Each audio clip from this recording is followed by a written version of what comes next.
చూడంగానే టెంప్ట్ అయిపోయేలా ఉంది. అసలు ఎంత టేస్టీగా వచ్చిందంటే అంత టేస్టీగా వచ్చింది. ఎంతకేందమ్మా రెసిపీ అంటారా?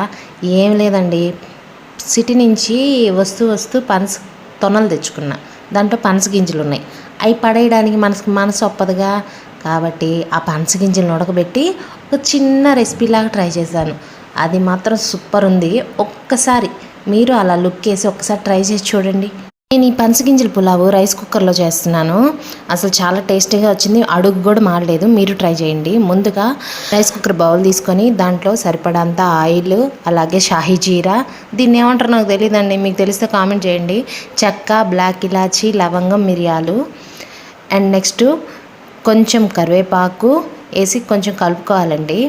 తర్వాత చిన్న ఆనియన్స్ అయితే 4, పెద్ద ఆనియన్స్ అయితే 3, అలాగే ఒక 2 పచ్చిమిర్చి, కొంచెం పచ్చిమిర్చి స్పైసీగా ఉన్నాయి తక్కువ వేసుకున్నాను. మీకు స్పైసీనెస్ ఎక్కువ కావాలంటే ఎక్కువ వేసుకోండి.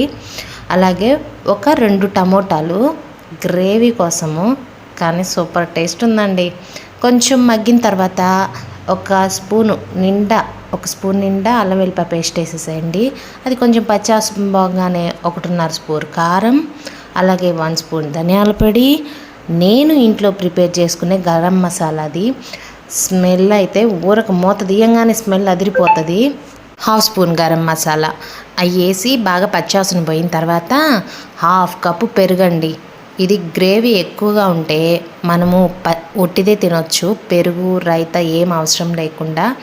అలాగే టేస్ట్కి సరిపడా సాల్ట్, నేనైతే 1.5 స్పూన్ సాల్ట్ యాడ్ చేసుకున్నాను. అలాగే ఒక గుప్పెడు పుదీనా, గుప్పెడు కొత్తిమీర యాడ్ చేసుకున్నాను. ఇది బాగా మగ్గి ఆయిల్ అంతా పైకి రావాలన్నమాట. ఈ పెరుగు అనేది వేసిన తర్వాత సిమ్లో పెట్టి బాగా మగ్గనివ్వాలి. హైలో పెడితే ఏంటంటే విరిగిపోయినట్టు అవుతుంది. పాలు విరిగిపోతే ఎలా వస్తుందో అలా అవుతుంది. హైలో పెట్టి పెరిగేసిన తర్వాత హైలో పెడితే ఇలా మూత పెట్టి మగ్గించుకున్న తర్వాత చూసారు కదా, ఆయిల్ అలా పైకి రావాలి.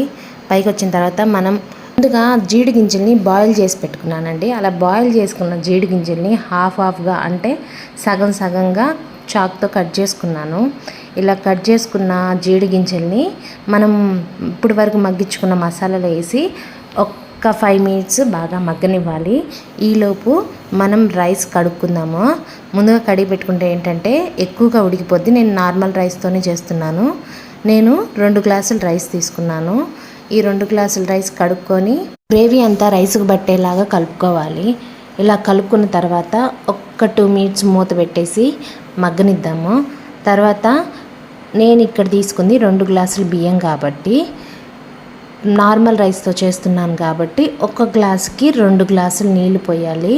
అదే బాస్మతి రైస్ అనుకోండి, 1 గ్లాసుకి 1.5 గ్లాస్ వాటరే పోయాలి. ఇది నార్మల్ రైస్ కాబట్టి, ఇంట్లో వాడుకునే రైస్ కాబట్టి 1 గ్లాసుకి 2 గ్లాసులు. నేను వీడియోలో చూపిస్తున్నట్టు ఈ గ్లాస్తో నేను రైస్ తీసుకున్నాను కాబట్టి 1 గ్లాసుకి 2 గ్లాసులు వాటర్ తీసుకుంటున్నాను.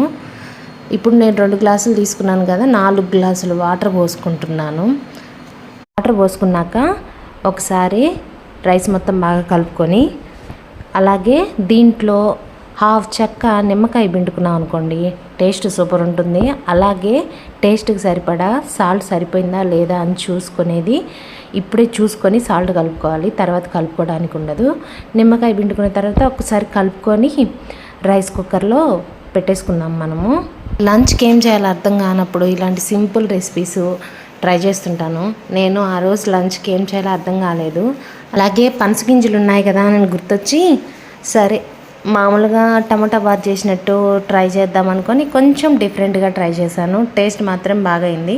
నేను పనసగింజల పులావ్ అని పేరు పెట్టాను, బట్ ఇది ఏమంటారో నాకు తెలీదు. నేను ట్రై చేసి నేను చేసుకున్న రెసిపీ కాబట్టి నేను పనసగింజల పులావ్ అని పెట్టాను. దీన్ని ఏమంటారో ఒకసారి కామెంట్ సెక్షన్లో కామెంట్ చేయండి. Taste super.